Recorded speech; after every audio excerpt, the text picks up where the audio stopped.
যারা প্রবাসী যারা আছেন, অনেকে খামার করতে যাচ্ছেন, তাদেরকে আমি বলবো খামার শেড পরিকল্পনার আগে অবশ্যই ঘাসের জমি নিয়ে পরিকল্পনা করেন। কি ঘাস রোপণ করবেন সেটা নিয়ে পরিকল্পনা করেন। এই ঘাসগুলা বাড়ন্ত ঘাস, এটা আপনার কল্পনার থেকেও বেশি পরিমাণে বৃদ্ধি পায়।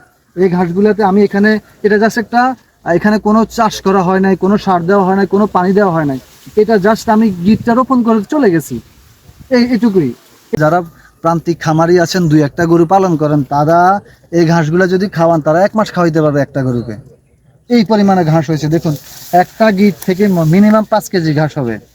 এই যে আরেকটা জিনিস দেখুন, এই যে আরেকটা জিনিস দেখাচ্ছি, এই যে দেখুন, এই যে এই ঘাসটা আমি রোপণ করেছিলাম এই জায়গায়, ওখান থেকে চারা করে করে করে করে এখানে চলে এসছে ঘাসটা, প্রায় 1 হাত দূরে চলে এসছে।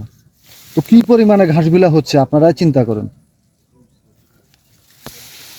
আশা করছি সবাই বুঝতে পেরেছেন, সবাই ভালো থাকবেন। আপনারা যদি এখন পর্যন্ত আমার ভিডিওটা দেখে থাকেন, তাহলে অবশ্যই আপনারা এগ্রিকালচার সেক্টরটাকে অনেক অনেক বেশি ভালোবাসেন। সেজন্য বলছি গাইজ, আমাকে সাপোর্ট করে, আমার চ্যানেলটি সাবস্ক্রাইব করে, আমার পেজটি লাইক দিয়ে অবশ্যই আমাকে মোটিভেট করবেন, এরকম কাজগুলো যেন আপনাদের মাঝে সুন্দর করে উপস্থাপন করতে পারি।